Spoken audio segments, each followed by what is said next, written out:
នុញ្ញាតគោរពស្វាគមន៍ប្រិមិត្តពុកម៉ែបងប្អូនទាំងអស់គ្នាស្វាគមន៍ជាថ្មីម្ដងទៀតមកកាន់កម្មវិធីអត្ថបទខ្មោចដែលរឿងរ៉ាវរបស់ពួកយើងនៅក្នុងយប់នេះគឺជាអត្ថបទថ្មីមួយដែលបានទទួលពីបងប្រុសម្នាក់ដែលគាត់បានផ្ញើសារដើម្បីឲ្យចែករំលែកជូនប្រិមិត្តពុកម៉ែបងប្អូនស្ដាប់អំពីអាចកំបាំងនៅក្នុងផ្ទះចាស់ដែលនៅក្នុងភូមិមួយកន្លែងអញ្ចឹងចង់ដឹងថាហេតុការណ៍ក៏ដូចជារឿងរ៉ាវរន្ធត់អ្វីខ្លះដែលបងប្រុសបានសរសេររៀបរាប់ផ្ញើមកនេះអញ្ចឹងកុំឲ្យខាត់ពេលវេលាយូរសូមប្រិមិត្តពុកម៉ែបងប្អូនទាំងអស់គ្នារីករាយស្ដាប់ជាមួយនឹងសាច់រឿងពេញនឹងខ្ញុំបាទដូចតទៅតាមមួយនេះគឺបានកាត់ឡើងទៅលើបងប្រុសម្នាក់ដែលឈ្មោះថារដ្ឋាជាមួយនឹងមិត្តភ័ក្តិរបស់គាត់2នាក់ទៀតដែលមានឈ្មោះថាវិជាហើយនឹងសុភាគាត់បាននិយាយថានៅក្នុងភូមិរបស់គាត់មានផ្ទះចាស់ទំនេរមួយដែលគេជឿថាជាផ្ទះខ្មោចហើយផ្ទះនោះបានបោះបង់ចោលជាច្រើនឆ្នាំក៏ព្រោះតែម្ចាស់ផ្ទះស្លាប់ដោយអាចកំបាំងនិងមិនដឹងមូលហេតុរដ្ឋាថានៅពេលរាត្រីចាប់ពីម៉ោង2ឡើងទៅប្រជាពលរដ្ឋជិតខាសូម្បីតែឆ្លងកាត់ផ្លូវក្បែរនោះក៏មិនហ៊ានឆ្លងកាត់ផ្លូវនៅក្បែរផ្ទះនោះដែរ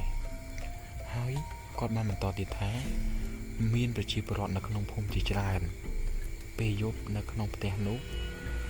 តែងតែឮសំឡេងស្រែកសំឡេងជើងដើរនិងសំឡេងគ្រឿងសង្ហារិមនៅក្នុងផ្ទះនោះរអិលទៅរអិលមកឯប្រជាពលរដ្ឋខ្លះទៀតក៏បានឃើញមនុស្សស្រីស្លៀកសំពត់សខ្មៅ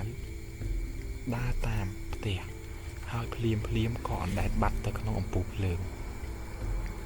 ហើយក្មេងខ្លះដែលនៅក្នុងភូមិព្រោះតែចង់សាកល្បងក៏បានចូលទៅលេងនៅក្នុងផ្ទះនោះប៉ុន្តែពួកគេបន្ទាប់ពីចូលទៅលេងក្នុងផ្ទះនោះហើយពេលចេញមកវិញពួកគេស្ថិតនៅក្នុងសភាពដែលគួរឲ្យខ្លាចហើយបានប្រាប់អ្នកភូមិថានៅក្នុងផ្ទះនោះមានក្លិនស្អុយសប់និងសំឡេងគូសកញ្ចក់ប្រជាពលរដ្ឋនៅក្នុងភូមិនោះមិនសំបីតែហ៊ានយកផ្ទះនោះទៅឲ្យជួអ្នកណាម្នាក់នោះទេព្រោះគេជឿថាអ្នកដែលជួផ្ទះនោះរស់នៅ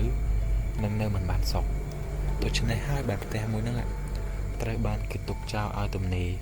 ហើយខ្លាចទៅជាកន្លែងដែលមនុស្សនៅក្នុងភូមិនឹងខ្លាចរអាគ្រប់គ្នា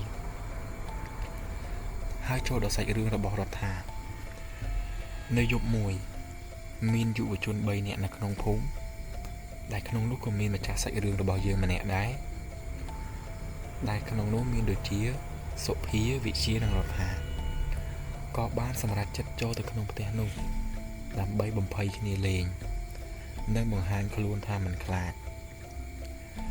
ពួកគេបានយកអំពូលហ្វានិងភ្លើងទៀនចូលទៅនៅពេលឡើងជណ្ដើរផ្ទះឈើនោះជណ្ដើរឈើចាស់ក្រហៀងក្រហួងបង្កើតឲ្យឮសំឡេងដូចជាមាននរណាម្នាក់ដើរតាមពីក្រោយពួកគេសុភាដែលជាមិត្តភក្តិរបស់រដ្ឋានោះគាត់បានដើរទៅមុខគេគាត់បានឮសំឡេងស្រែកស្រាលចេញពីបន្ទប់មួយនៅក្នុងផ្ទះឈើនោះ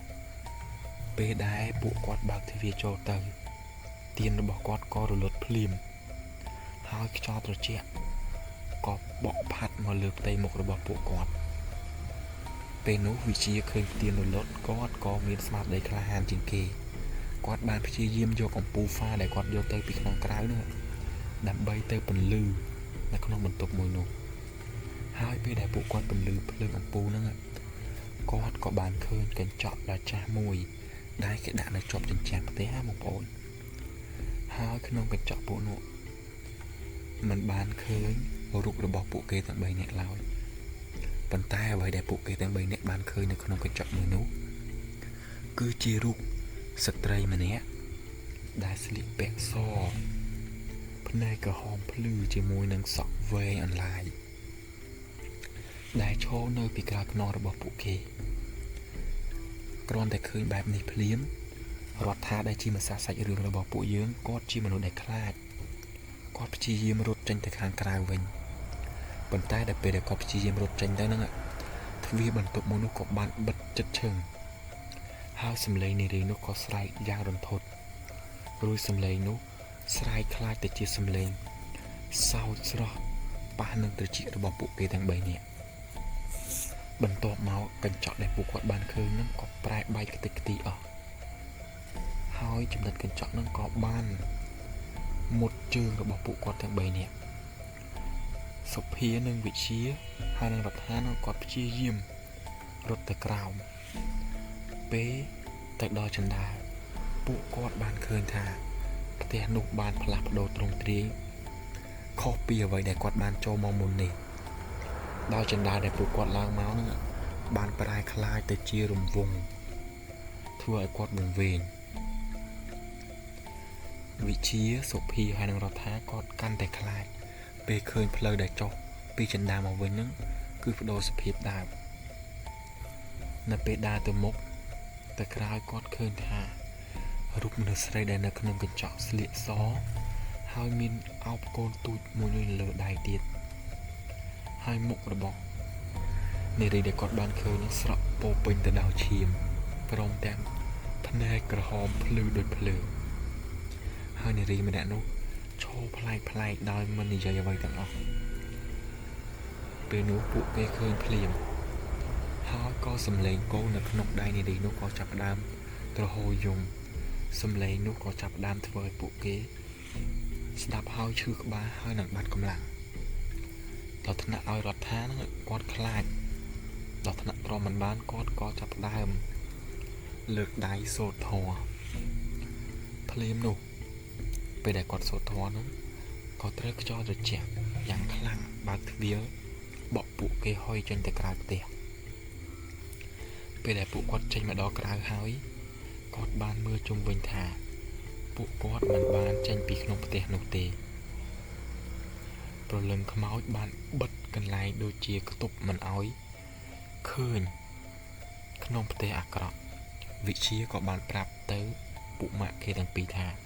យើងមិនអាចចេញពីផ្ទះនេះបានទេបើសិនបើយើងមិនដឹងរឿងពិតនៃមនុស្សស្រីម្នាក់នោះបាននៅស្ងៀមមិនយូរយើងនឹងខ្លាចទៅជាភ្នោនៅក្នុងផ្ទះនោះដែរភ្លាមរូបស្រីនោះក៏ចាប់ផ្ដើមច្រៀងបំពេកូនដោយមិនស្គាល់ចម្រៀងបែបស្រស់ស្រាយតែមានអារម្មណ៍ដូចជាសោកសៅដល់ខួរក្បាលពេលស្ដាប់ទៅគេដឹងថានាងជាម្ដាយម្នាក់ដែលបានស្លាប់នៅក្នុងផ្ទះនោះជាមួយកូនដោយសារភ្លើងឆេះព្រលឹងនាងមិនអាចទៅកន្លែងណាបានទេដោយសារតែនាងនឹងជាប់ជាមួយនឹងកូនទួយរបស់នាងនឹងពេលហ្នឹងសុភីហើយនឹងរដ្ឋាបាននិយាយសុំទោសភ្លាមជាមួយនឹងការគោរពហើយភ្លាមនឹងសំឡេងទីរស់ក៏ឈប់យំហើយក៏ចាប់ផ្ដើមរលាយបន្តិចម្ដងបន្ទាប់មកបានទ្វារផ្ទះនោះបើកចំហឲ្យពួកគេទាំង3នាក់នឹងរត់ចេញមកក្រៅបានហើយចាប់តាំងពីពេលថ្ងៃនោះមកមិនមាននរណាម្នាក់ក្លាហានចូលទៅក្នុងផ្ទះនោះទៀតឡើយប្រជាជនបានសាងសង់ស៊ីម៉ងដើម្បីឲ្យធ្វើជាភ្នូរគោរពដល់វិញ្ញាណក្ខន្ធឲ្យព្រលឹងម្ដាយកូនទាំងពីរនាក់នោះឲ្យបានទៅចាប់កំណើតបាទហើយសាច់រឿងដែលជាអត្ថបទនេះខ្ញុំអានរបៀប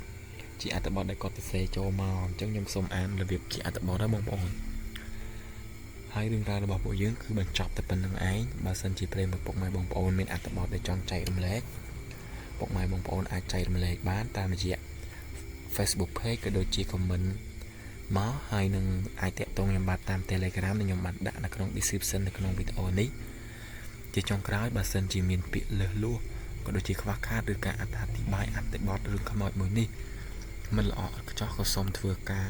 ខន្តីអភ័យទោសពីសំណាក់ប្រិយមិត្តពុកម៉ែបងប្អូនទាំងអស់គ្នាបាទសូមអរគុណសូមគោរពលាជួបគ្នានៅវីដេអូក្រោយបន្តទៀតហើយជាចុងក្រោយនេះសូមប្រិយមិត្តជួយចុច Subscribe និងបើកសញ្ញាកណ្ដឹងម្នាក់មួយដើម្បីទទួលបានវីដេអូថ្មីបន្តទៀតបាទសូមអរគុណសូមគោរពលា